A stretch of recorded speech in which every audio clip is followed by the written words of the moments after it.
유언장 공개. 집은 팔아 빚을 갚는다. 남는 건 없음. 돈 앞에서 갈라진 우리 가족. 끝은 어디였을까? 본격적으로 이야기 시작하기 전에 구독, 좋아요, 알림 설정 버튼 눌러주시면 감사드리겠습니다. 지금부터 시작합니다. 안녕하세요. 저는 박종현. 올해로 72살이 되었습니다. 평생을 가족만 바라보고 살아왔는데 정작 가족들은 제 마음을 모르는 것 같습니다. 오늘도 차례상을 차리며 아내 순애가 한숨을 쉽니다. 30년 넘게 시어머니 차례를 모셔왔는데도 여전히 며느리 노릇이 힘든 모양입니다. 여보, 올해도 준호네는 안 온다는 거예요. 순애가 제사상에 나무를 올리며 물었습니다. 장남 준호는 작년부터 제사에 참석하지 않습니다. 바쁘다는 핑계였지만 사실 저와의 관계가 틀어진 것을 알고 있습니다. 그냥 우리끼리라도 정성스럽게 모시자. 제가 그렇게 말하자 순애는 더 이상 말하지 않았습니다. 하지만 그 침묵 속에 서운함이 고스란히 담겨 있었습니다. 저 역시 마찬가지였습니다. 아들이 집안의 제사를 외면한다는 것이 얼마나 가슴 아픈 일인지 말로 표현할 수 없었습니다. 정말이지 내가 뭘 잘못했단 말인가. 평생 가족을 위해 살아왔는데 왜 이렇게 된 걸까?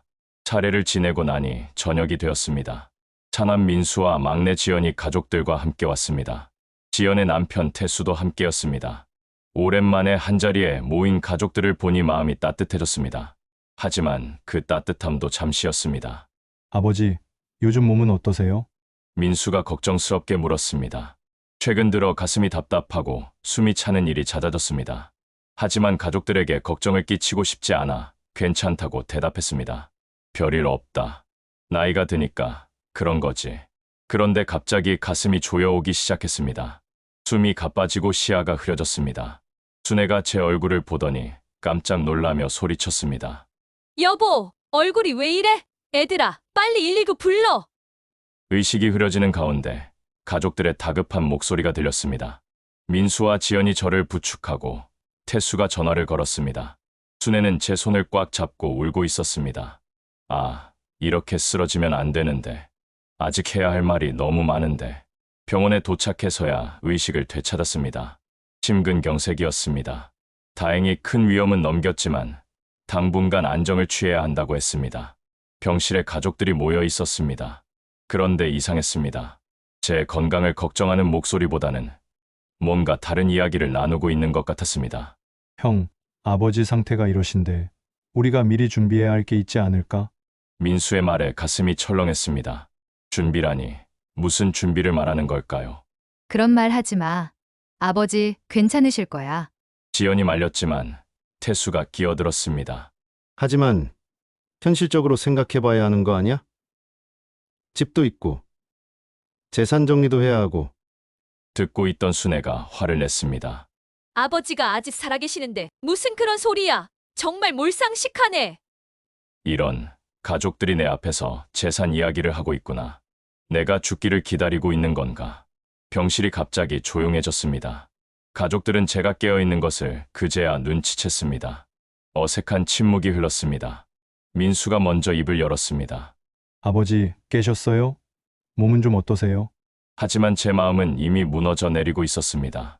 평생 가족만 생각하며 살아왔는데 정작 가족들은 제 재산만 궁금해하고 있었습니다. 아직 죽지도 않았는데 말입니다. 정말 이런 건가? 내가 평생 지켜온 가족이 이런 건가? 내 마음은 아무도 모르고 그저 내가 남길 것만 생각하는 건가? 테이블 위에 놓인 낡은 봉투가 눈에 들어왔습니다.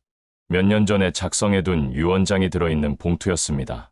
그때는 가족들을 위해 정성스럽게 작성했는데 지금 보니 그 봉투가 갈등의 씨앗처럼 보였습니다.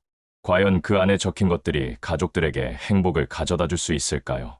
아니면 더 큰 다툼의 원인이 될까요? 평생을 함께 살아온 가족인데 왜 이렇게 서로의 마음을 모르게 된 걸까요? 순애가 제 손을 잡으며 말했습니다. 여보, 괜찮아요.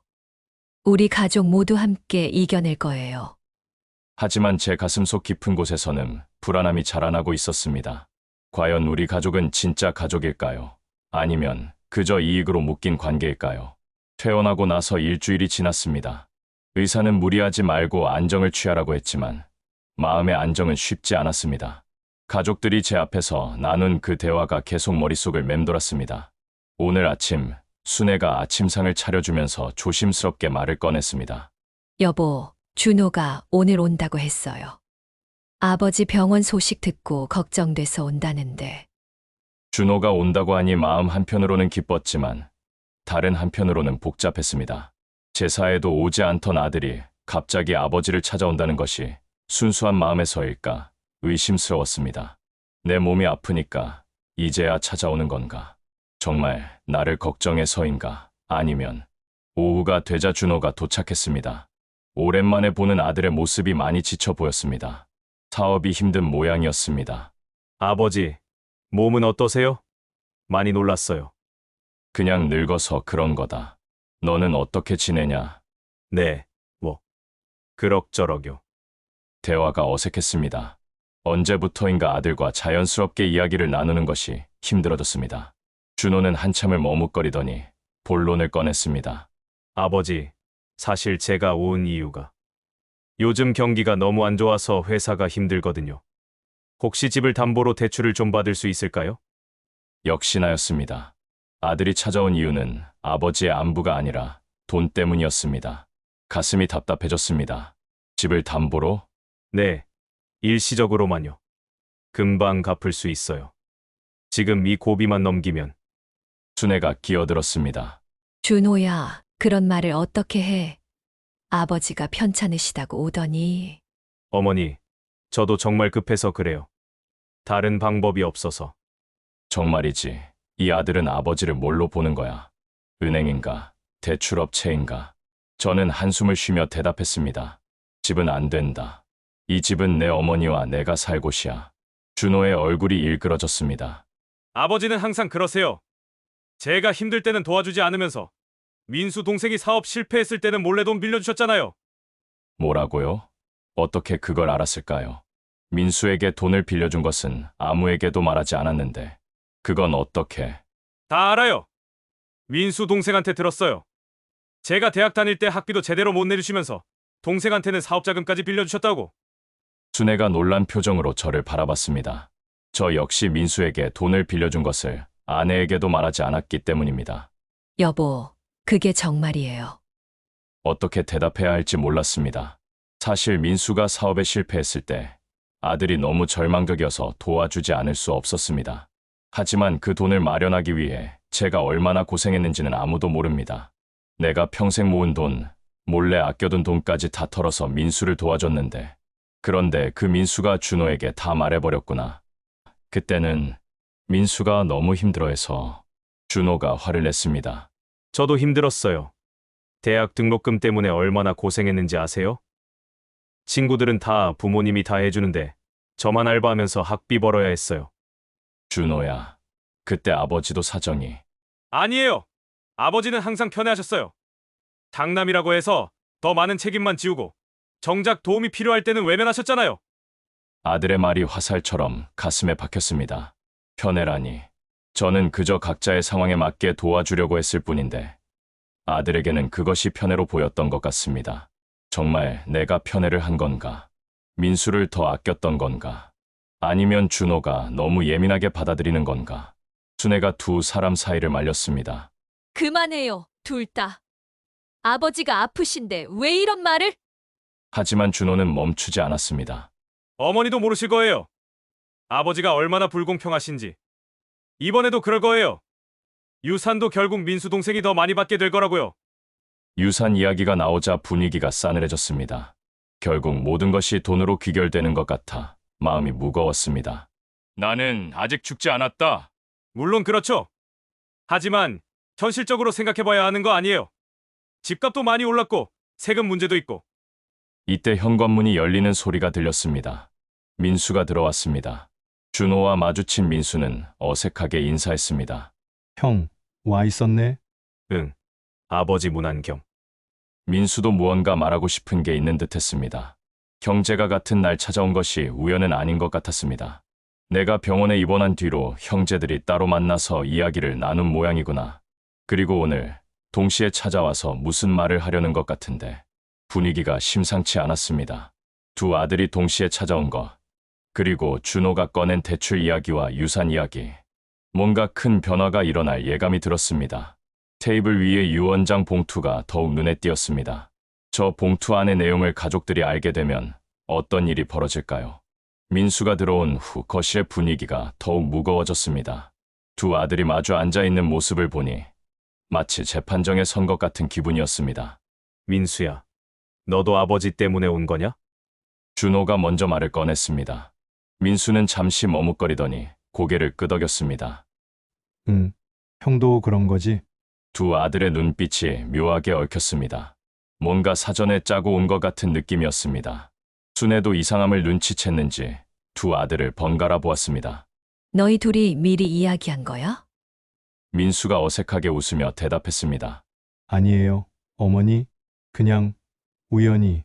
하지만 제 눈에는 그들의 거짓말이 훤히 보였습니다. 평소라면 서로 얼굴 보기도 싫어하던 형제가 같은 날 찾아온 것이 우연일 리 없었습니다. 정말 한심하구나. 아버지 앞에서 거짓말까지 하면서. 민수가 조심스럽게 입을 열었습니다. 아버지, 사실 저희가 드릴 말씀이 있어서 왔어요. 무슨 말? 아버지 건강도 좋지 않으시고. 그래서 저희가 생각해 봤는데 집을 정리하시는 게 어떨까 해서요. 집을 정리하라고요. 갑자기 무슨 소리인지 이해할 수 없었습니다. 집을 정리한다는 게 무슨 뜻이냐? 준호가 거들었습니다. 아버지, 이 집이 너무 크잖아요. 어머니 둘이서 살기에는 관리도 힘들고 차라리 작은 아파트로 이사하시는 게 나을 것 같아요. 순애가 깜짝 놀라며 소리쳤습니다. 갑자기 무슨 소리야? 우리가 왜 이사를 해야 해? 민수가 설명했습니다. 어머니, 현실적으로 생각해 보세요. 아버지 건강도 안 좋으시고 병원비도 많이 들고 이 집을 팔면 당분간은 여유가 생기잖아요. 아, 결국 이런 이야기구나. 내 건강을 핑계로 집을 팔자는 소리였습니다. 그래서 너희가 상의한 거구나. 준호가 당황하며 손을 흔들었습니다. 아니에요, 아버지. 저희가 아버지를 걱정해서. 걱정? 정말 나를 걱정해서 하는 말이냐? 두 아들의 얼굴이 굳어졌습니다. 저는 천천히 일어나 창가로 걸어갔습니다. 이 집에서 바라본 풍경이 얼마나 익숙한지 30년 넘게 이 창으로 계절의 변화를 지켜봤습니다. 이 집은 그냥 집이 아니야. 우리 가족의 모든 추억이 담긴 곳이고 내가 평생 일해서 마련한 유일한 재산이야. 그런데 건강이 나쁘다는 이유로 팔라고? 아버지, 민수가 조심스럽게 다가왔습니다. 저희가 나쁜 뜻으로 하는 말이 아니에요. 정말 아버지와 어머니를 생각해서. 그럼 솔직하게 말해봐라. 너희가 정말 원하는 게 뭔지. 침묵이 흘렀습니다. 준호와 민수가 서로 눈치를 보았습니다. 결국 준호가 먼저 입을 열었습니다. 아버지, 사실 저희도 각자 사정이 있어요. 제 회사도 어렵고 민수도 아직 빚이 남아있고. 민수가 급하게 끼어들었습니다. 형! 그런 식으로 말하면 안 되잖아! 뭐가 안 돼? 솔직하게 말하는 게 낫지 않아? 두 아들이 서로 다투기 시작했습니다. 보고 있으니 한심했습니다. 결국 돈 때문에 싸우고 있는 것이었습니다. 내가 이런 자식들을 키웠구나. 아버지 앞에서 돈 이야기나 하고 있으니. 그만해! 제가 큰 소리를 치자 두 아들이 조용해졌습니다. 너희가 원하는 게 뭔지 이제 알겠다? 내가 죽기 전에 미리 재산을 나눠달라는 이야기구나. 아버지, 그런 뜻이. 아니야. 정확히 그런 뜻이잖아. 집을 팔아서 돈을 만들고 그걸 나눠 가지자는 거지? 순애가 의자에 주저앉으며 한숨을 쉬었습니다. 정말 이럴 수가. 아버지가 아프신데 이런 이야기를. 민수가 변명했습니다. 어머니, 저희가 아버지 돈을 노리는 게 아니에요. 그냥 미리 정리를 해두면 나중에 문제가 없을까 해서. 문제? 무슨 문제? 나중에 상속 문제나 세금 문제 같은 것들이요. 결국 다 같은 이야기였습니다. 제가 죽은 후에 생길 문제들을 미리 해결하자는 것이었습니다. 하지만 정작 지금 제가 어떤 마음인지는 아무도 물어보지 않았습니다. 나는 아직 죽지 않았어. 그런데 벌써 내 재산을 어떻게 나눌지 계획하고 있구나. 저는 테이블 위에 유언장 봉투를 바라봤습니다. 몇 년 전에 작성한 그 유언장에는 어떤 내용이 적혀 있을까요? 그때의 마음과 지금의 마음이 같을까요? 알겠다. 너희 말대로 할게. 갑자기 제 입에서 나온 말에 모두가 놀랐습니다. 저 자신도 놀랐습니다. 아버지, 집을 정리하고 재산도 정리하자. 대신 조건이 있다. 준호와 민수가 긴장한 표정으로 저를 바라봤습니다. 무슨 조건이요? 내가 정하는 대로 하는 거다. 너희가 바라는 대로가 아니라 과연 내가 어떤 결정을 내릴까? 가족들이 원하는 대로 해줄까? 아니면 완전히 다른 길을 선택할까? 지금 이 순간 저 자신도 확신할 수 없었습니다. 다만 한 가지는 분명했습니다.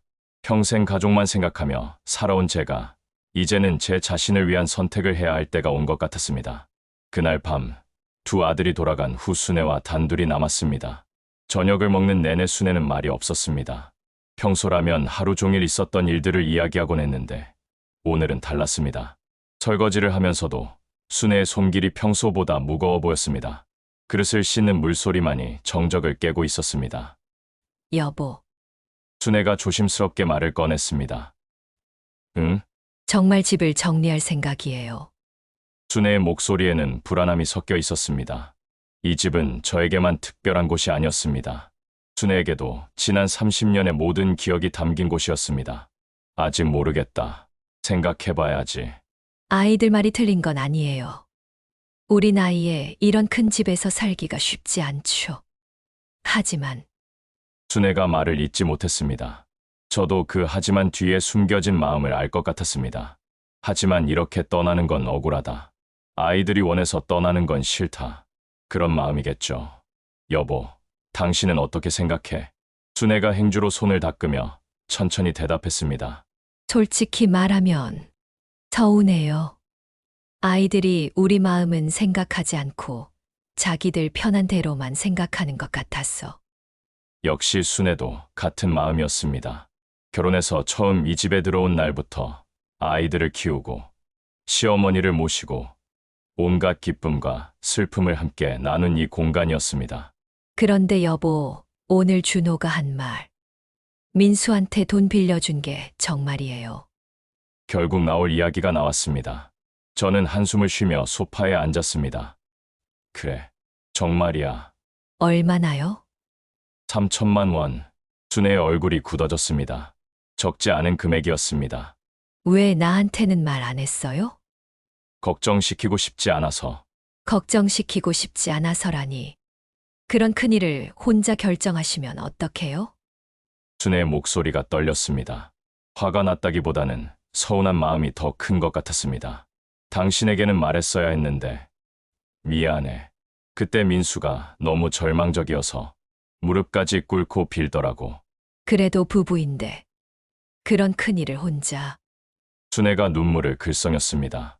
30년을 함께 살아온 아내에게 숨긴 것이 이렇게 큰 상처를 줄 줄은 몰랐습니다. 그 돈은 어디서 났어요? 이 질문이 가장 대답하기 어려웠습니다. 사실 그 돈을 마련하기 위해 제가 얼마나 고생했는지 아직도 그 빚이 남아있다는 것을 순애는 모르고 있었습니다. 여보, 적금이랑 몇 군데서 빌렸지. 빌렸다고요? 어디서요? 카드 대출이랑 지인들한테도 좀. 순애의 얼굴이 창백해졌습니다. 그럼 지금도 빚이 있다는 말이에요. 조금 있어. 얼마나요? 1,500 정도. 순애가 의자에 주저앉았습니다. 2,500만 원의 빚이 아직 남아있다는 사실에 충격을 받은 모양이었습니다. 여보, 정말 이럴 수가. 저도 마음이 무거웠습니다. 민수를 도와주려다가 오히려 가정에 부담을 준 셈이었습니다. 그런데 정작 민수는 그 사실을 준호에게 말해버렸고 이제는 형제가 서로 원망하고 있었습니다. 내가 뭘 한 거지? 한 아들을 도와주려다가 다른 아들의 원망을 샀고 아내에게는 거짓말을 했고. 여보, 미안해. 정말 미안해. 미안하다고 해서 해결될 일이에요?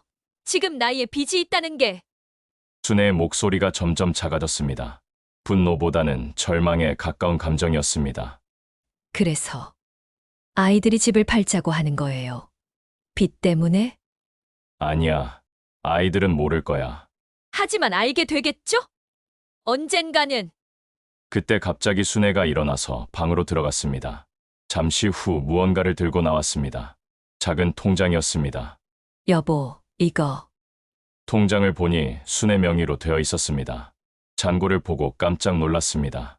2천만 원이 넘는 금액이 들어 있었습니다. 이게 뭐야? 제가 몰래 모은 거예요. 생활비에서 조금씩 아껴서. 순애도 몰래 돈을 모으고 있었다는 사실에 놀랐습니다. 왜 이걸 안 말했어? 당신이 힘들어하는 걸 알았거든요. 몰래 빚을 지는 것도 알고 있었어요. 알고 있었다고? 네. 당신이 민수한테 돈 빌려준 것도, 그 때문에 빚을 진 것도 다 알고 있었어요. 저는 말을 잇지 못했습니다. 순애가 모든 것을 알고 있었다면 왜 지금까지 모른 척했던 걸까요? 그럼 왜? 당신 자존심 상할까 봐서요. 아들 도와주려다가 빚까지 지게 된 걸. 저한테 들키면 얼마나 부끄러워하실까 봐서. 순애의 눈에서 눈물이 흘러내렸습니다. 저도 아내인데 같이 짊어져야 할 일 아니에요. 왜 혼자서만 힘들어 하셨어요?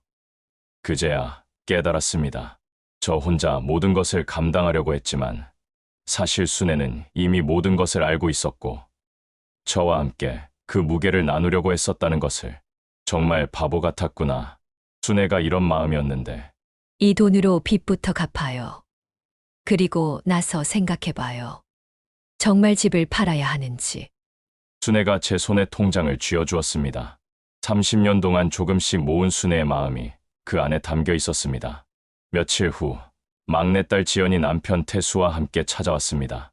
아이들 둘도 데리고 왔는데 오랜만에 보는 손자 손녀가 반가웠습니다. 할아버지, 할머니, 8살 손자 준우가 달려와 제 품에 안겼습니다. 아이의 따뜻한 체온이 느껴지니 그동안의 복잡한 마음이 잠시나마 사라지는 것 같았습니다. 우리 준우, 많이 컸네. 할아버지 보고 싶었어? 네, 할아버지 아프다고 들었어요. 괜찮아요? 아이의 순수한 걱정에 마음이 따뜻해졌습니다. 어른들과는 달리 아이들의 마음은 이렇게 순수했습니다. 할아버지 괜찮다. 우리 준우가 와줘서 더 좋아졌어. 지연이 과일을 깎아오며 말했습니다. 아버지, 오빠들이 와서 무슨 이야기 했다면서요? 역시 형제들이 서로 연락을 주고받은 모양이었습니다. 응, 왔었지. 집을 정리하자고 했다면서요? 지연의 목소리에도 뭔가 기대하는 뉘앙스가 있었습니다. 설마 지연까지도. 지연아, 너도 그런 생각이냐? 지연이 잠시 머뭇거리더니 태수를 힐끗 쳐다봤습니다. 태수가 끼어들었습니다. 아버님, 사실 저희도 고민이 있어서 왔어요. 무슨 고민? 요즘 경기가 너무 안 좋아서 제 사업도 자금이 많이 필요한 상황이거든요. 또 돈 이야기였습니다. 사위까지 나서서 장인의 재산을 노리고 있었습니다. 그래서 형님들 말씀이 틀리지 않은 것 같아요. 아버님 연세도 있으시고 이 큰 집 관리하시기도 힘드시잖아요. 지연이 남편을 말렸습니다. 여보, 그런 식으로 말하면 안 돼요. 하지만 태수는 계속했습니다. 솔직하게 말씀드리는 게 낫죠. 어차피 언젠가는 정리하셔야 할 일이고 지금이 적기인 것 같아서요. 순애가 화를 냈습니다. 적기라니. 누구 맘대로 적기야? 어머님, 오해하지 마세요. 저희가 아버님 재산을 노리는 게 아니라 그럼 뭐야? 지금 하는 말이 그런 말 아니야? 분위기가 험악해지자 지연이 두 사람 사이를 말렸습니다. 어머니, 태수 오빠 말이 틀린 건 아니에요. 현실적으로 생각해봐야 하는 거 아니에요? 지연까지 그런 말을 하니 마음이 무너져 내렸습니다. 딸만큼은 다를 거라고 생각했는데. 지연아, 너마저. 아버지, 저희가 나쁜 뜻으로 하는 말이 아니에요. 그냥 미리 준비를 해두시는 게. 그때 준우가 갑자기 끼어들었습니다. 할아버지, 우리 이사 가는 거예요? 아이의 질문에 모두가 조용해졌습니다. 준우는 여름휴가 때마다 이 집에 와서 뛰어놀던 아이였습니다. 할아버지 집이 좋은데 마당도 있고 감나무도 있고. 아이의 말에 마음이 더욱 아팠습니다. 어른들은 모두 집을 처분하자고 하는데 정작 아이만이 이 집의 소중함을 알고 있었습니다. 정말 아이러니하구나. 어른들은 돈만 생각하고 아이만이 진짜 가치를 아는구나. 준우야, 할아버지가 생각해 볼게. 그때 현관 벨이 울렸습니다. 순애가 나가보더니 누군가와 함께 들어왔습니다. 중년 남성이었는데 정장을 입고 서류 가방을 들고 있었습니다. 여보, 변호사님이라고 하시는데. 변호사라고요? 갑자기 웬 변호사가? 안녕하세요. 법무법인 한강희 김 변호사입니다. 태수가 당황한 표정으로 일어났습니다. 변호사님이 왜? 태수 씨가 의뢰하신 일로 왔는데요. 모두의 시선이 태수에게 집중됐습니다. 태수의 얼굴이 새빨갛게 달아올랐습니다. 그게 아직 이야기가 안 끝났는데 변호사가 서류를 꺼내며 말했습니다. 상속세 전략 방안과 재산 분할 관련 서류를 준비해 왔습니다만 충격이었습니다. 태수가 미리 변호사까지 섭외해 놓고 온 것이었습니다. 지연이 얼굴이 하얗게 질리며 남편을 쳐다봤습니다. 여보, 이게 뭐야? 지연아, 오해하지 마. 그냥 미리 알아본 거야. 순애가 분노했습니다. 미리 알아봤다고? 아버지가 살아계시는데 상속 이야기를 미리 알아봤다고? 저도 참을 수 없었습니다. 나가세요. 아버님, 당장 나가라고! 변호사가 상황을 파악하고 황급히 나갔습니다. 태수도 따라 나가려 했지만 지연이 붙잡았습니다. 여보, 설명해요. 이게 도대체 뭐예요? 지연아, 미안해. 그냥 혹시나 해서. 혹시나 해서 뭘 혹시나 해서. 지연이 울기 시작했습니다. 남편이 장인 몰래 이런 일을 벌인 것에 충격받은 모양이었습니다. 준우가 어리둥절한 표정으로 물었습니다. 엄마, 왜 울어요? 할아버지가 뭐 잘못했어요? 아이의 질문에 아무도 대답할 수 없었습니다. 나는 이제 뭘 믿어야 하나. 큰아들은 집을 담보로 대출받자 하고, 둘째는 미리 재산을 나누자 하고, 사위는 변호사까지 데려와서 정말 이 가족에서 나를 진심으로 걱정하는 사람이 있기나 한 건가. 그때 테이블 위에 유언장 봉투가 다시 눈에 들어왔습니다. 그 안에 적힌 내용을 가족들이 알게 되면 어떤 반응을 보일까요? 과연 그들이 원하는 대로 재산이 분배되어 있을까요? 모두 앉거라. 제가 엄한 목소리로 말하자 모두가 자리에 앉았습니다. 이제 진짜 이야기를 해보자. 내 재산이 얼마나 되는지, 그리고 그걸 어떻게 할 건지. 드디어 모든 것을 공개할 때가 온 것 같았습니다. 저는 천천히 테이블 위에 낡은 봉투를 집어들었습니다. 몇 년 전에 작성한 유언장이 들어있는 봉투였습니다. 가족들의 시선이 모두 그 봉투에 집중됐습니다. 이게 뭔지 알지? 지연이 조심스럽게 대답했습니다. 유언장인가요? 맞아. 3년 전에 작성했다. 태수가 앞으로 몸을 기울이며 눈을 빛냈습니다. 드디어 궁금해하던 내용을 알 수 있다는 기대감 때문이었겠죠. 그 안에 뭐가 적혀 있는지 궁금할 거다. 모두가 조용히 고개를 끄덕였습니다. 순애마저도 긴장한 표정이었습니다. 이제 공개하겠다. 저는 봉투를 천천히 뜯었습니다. 안에서 몇 장의 서류가 나왔습니다. 첫 번째 장을 펼쳐들고 소리내어 읽기 시작했습니다. 유언장. 유언자 박종현. 먼저 이 집과 토지에 관하여. 모두가 숨을 죽이고 들었습니다. 본 부동산은 매각하여 현금화한 후 그 대금으로 유언자가 생전에 진 모든 부채를 상환한다. 뭔가 이상한 내용이었습니다. 가족들의 표정이 당황스러워졌습니다. 부채 상환 후 남은 금액이 있을 경우 이를 다음과 같이 분배한다. 계속 읽어 내려가는데 태수의 얼굴이 점점 굳어졌습니다. 잠깐요, 아버님. 부채가 얼마나 되는데요? 유언자의 부채 현황. 민수에게 빌려준 돈 3천만 원. 이로 인해 발생한 대출 및 이자 2,500만 원. 기타 생활비 대출 1천만 원. 지연이 놀라며 소리쳤습니다. 6,500만 원이요? 아직 끝나지 않았다. 더 놀라운 내용이 뒤에 있었습니다. 추가로 유언자는 생전에 각 자녀들의 결혼비용, 교육비, 사업자금 등으로 지출한 금액을 다음과 같이 정산한다. 준호의 얼굴이 창백해졌습니다. 준호 결혼비용 및 신혼집 마련비 8천만 원, 민수 결혼비용 및 사업자금 지원 1억 2천만 원, 지연 결혼비용 및 신혼집 보증금 7천만 원. 모두가 말을 잃었습니다. 제가 평생 자녀들을 위해 쓴 돈이 이렇게 구체적으로 적혀 있을 줄은 몰랐을 것입니다. 이 모든 금액을 합산하면 실질적으로 남을 재산은 마지막 장을 펼쳤습니다. 없음. 정적이 흘렀습니다. 아무도 말하지 못했습니다. 태수가 먼저 입을 열었습니다. 그럼 상속받을 게 없다는 말씀이세요? 그래. 오히려 빚이 더 많지. 순애가 눈물을 글썽이며 말했습니다. 여보, 이렇게까지 자세히 적어놨어요? 응. 가족들이 돈 때문에 싸우지 않기를 바라면서 지연이 울기 시작했습니다. 아버지, 죄송해요. 저희가 너무했어요. 하지만 태수는 달랐습니다. 말이 안 돼요. 이 집값만 해도 5억은 넘는데 빚이 5억이 넘는다고요? 믿기 어려우면 직접 확인해 보거라. 저는 또 다른 봉투를 꺼냈습니다. 각종 대출 증서와 차용증들이 들어 있었습니다. 여기 모든 증빙 서류가 있다. 태수가 서류들을 확인하기 시작했습니다. 확인할수록 그의 얼굴이 어두워졌습니다. 정말이네요. 준호가 머리를 감싸 쥐었습니다.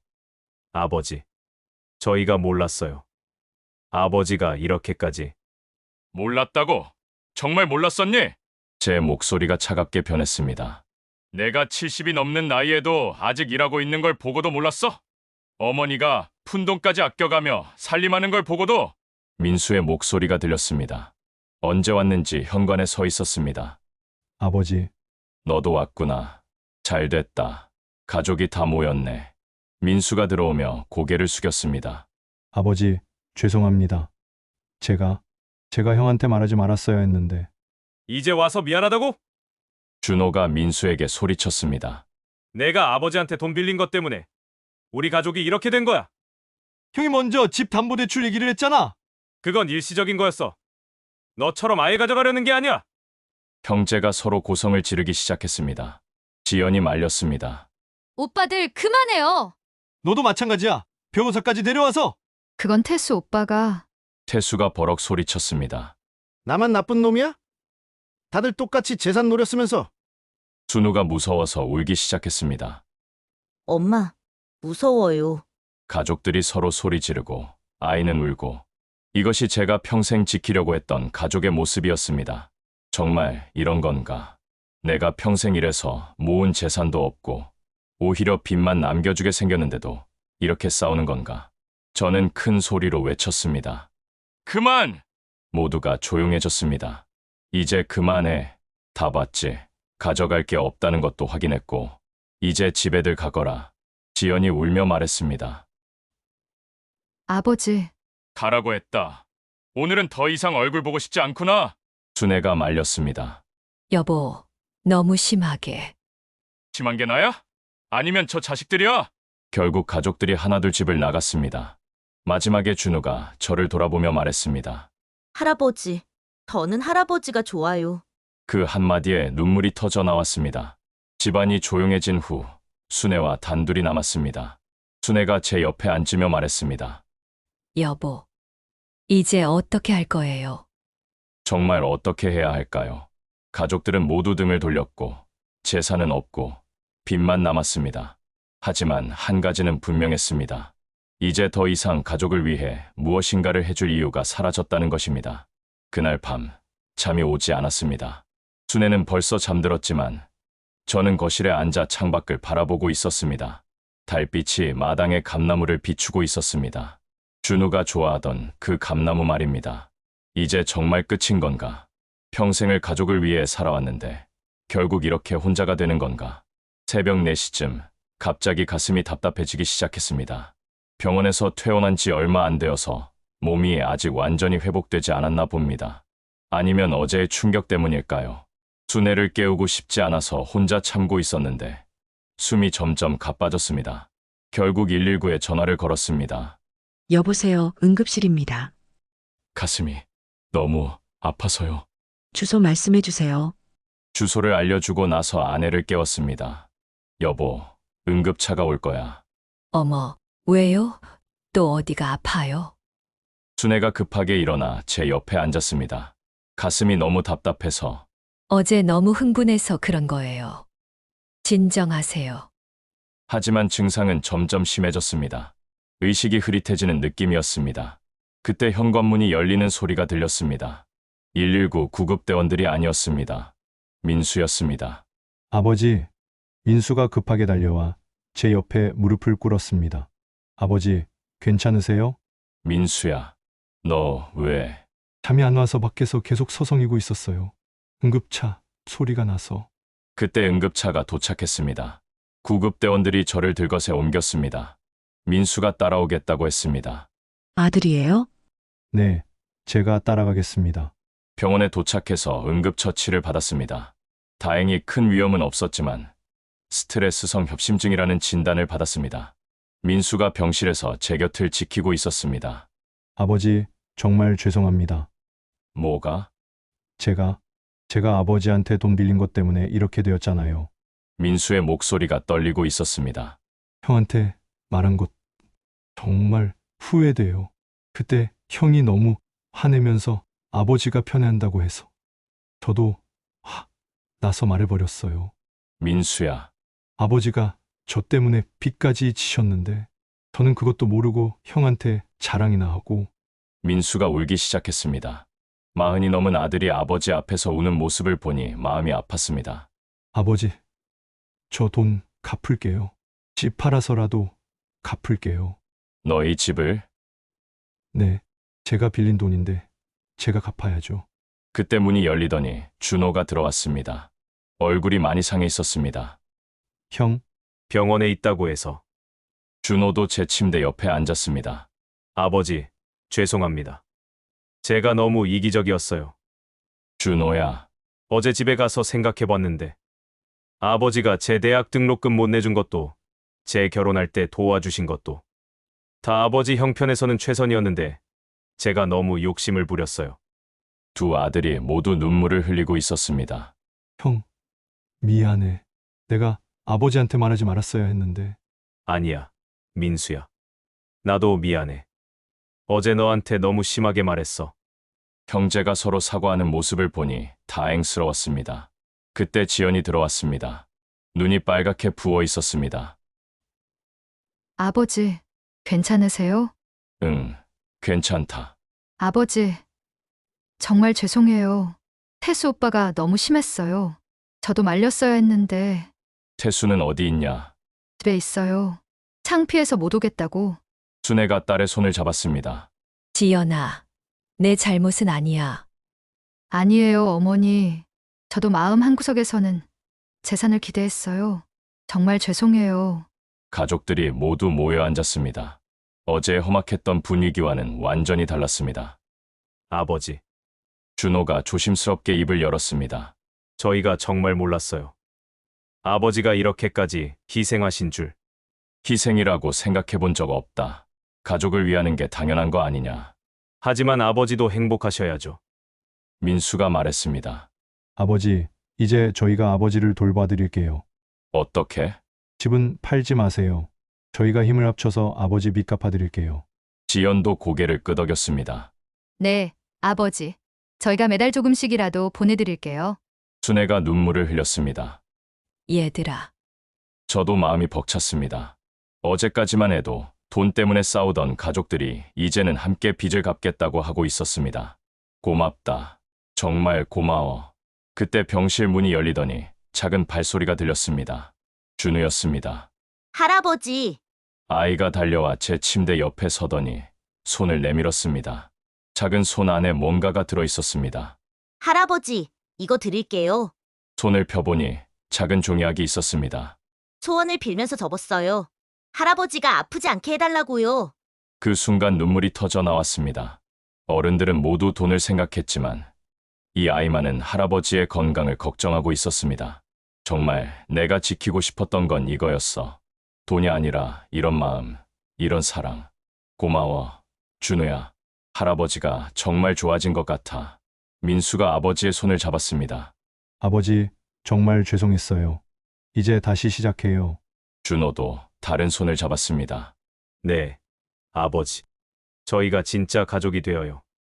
지연도 어머니와 함께 우리를 둘러쌌습니다. 그제야 깨달았습니다.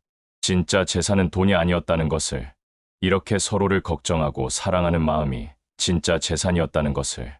병원에서 일주일을 더 입원한 후 집으로 돌아왔습니다. 그동안 가족들이 번갈아가며 병문안을 와주었습니다. 태수도 마지막에는 와서 정중하게 사과했습니다. 아버님, 정말 죄송했습니다. 제가 너무 성급했어요. 됐다. 이제 그런 일 없을 거지? 네. 절대 그런 일 없을 거예요. 집에 돌아오니 뭔가 달라진 것이 있었습니다. 거실 탁자 위에 작은 통장 하나가 놓여 있었습니다. 이게 뭐야? 순애가 웃으며 설명했습니다. 아이들이 만든 거예요. 아버지 효도 통장이라고. 통장을 열어보니 이미 몇백만 원이 들어 있었습니다. 준호가 200만 원, 민수가 150만 원, 지연이가 100만 원. 매달 넣겠다고 약속했어요. 가슴이 뭉클했습니다. 얼마 전까지만 해도 제 재산을 어떻게 나눠 가질지 고민하던 아이들이 이제는 거꾸로 저에게 용돈을 드리겠다고 하고 있었습니다. 그런데 괜찮겠냐? 아이들도 각자 사정이 있을 텐데. 준호는 회사 정리하고 새로 시작한다고 해요. 욕심 부리지 말고 작게라도 안정적으로 하겠다고요. 민수는 집은 안 팔고 대신 작은 일이라도 성실하게 해서 빚부터 갚겠다고 하더라고요. 변화한 것은 아이들만이 아니었습니다. 저 자신도 많이 달라졌습니다. 더 이상 혼자서 모든 것을 해결하려고 하지 않았습니다. 순애와 모든 일을 상의했고 아이들과도 솔직하게 대화했습니다. 한 달 후 가족들이 모두 모이는 날이 있었습니다. 순애의 생일이었습니다. 어머니 생일 축하해요. 지연이 케이크를 들고 왔습니다. 준우와 5살 손녀 서연이도 함께였습니다. 할머니 생일 축하해요. 아이들의 밝은 목소리가 집 안을 가득 채웠습니다. 할아버지, 저희가 노래 불러드릴까요? 그럼 들어보자. 준우와 서연이가 함께 생일 축하 노래를 불렀습니다. 음정이 맞지 않아도 가사가 틀려도 그 어떤 노래보다 아름다웠습니다. 저녁을 먹으면서 준호가 말했습니다. 아버지, 새로 시작한 일이 잘 되어가고 있어요. 규모는 작지만 안정적이에요. 그거면 됐다. 욕심 부리지 마라. 민수도 근황을 전했습니다. 저도 새 직장 구했어요. 월급은 전보다 적지만 빚 갚을 수 있을 만큼은 되거든요. 고생하는구나. 아니에요. 이제 마음이 편해요. 아버지한테 떳떳하게 얼굴 들 수 있으니까요.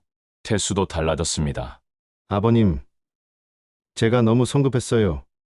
이제는 천천히 제 힘으로 해보려고요. 그래야지. 남의 것 바라지 말고.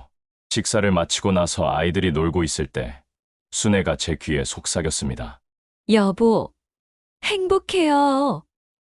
뭐가? 이렇게 가족이 모여 있는 게 아무도 싸우지 않고 서로 걱정해주고. 저도 그 마음을 알 것 같았습니다. 몇 달 전까지만 해도 상상할 수 없었던 평화로운 가족 시간이었습니다. 나도 그래. 그때 준우가 달려와서 제 무릎에 앉았습니다. 할아버지, 우리 내년에도 이렇게 만날 수 있죠? 물론이지. 왜?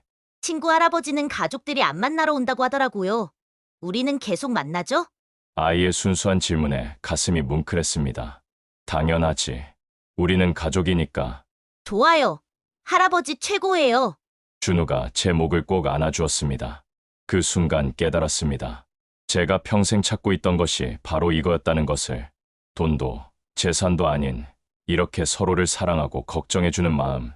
아이들의 웃음소리가 집 안을 가득 채우는 이 순간이 진짜 행복이었다는 것을.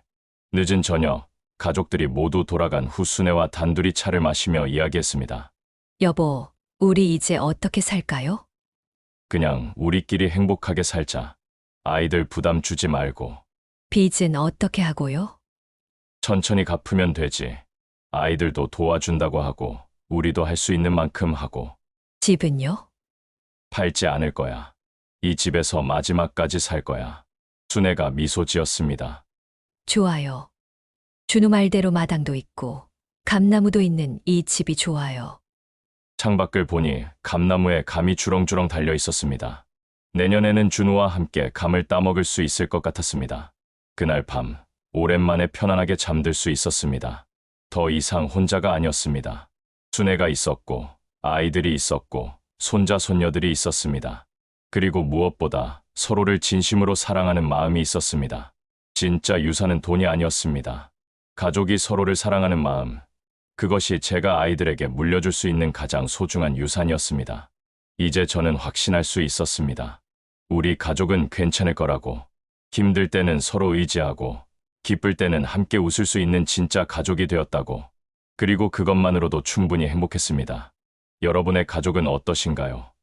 혹시 비슷한 경험이 있으시다면 댓글로 나눠주세요. 이런 따뜻한 가족 이야기가 마음에 드셨다면 구독과 좋아요, 알림 설정까지 눌러주시면 더 많은 감동적인 이야기로 찾아뵙겠습니다. 오늘도 시청해 주셔서 감사합니다.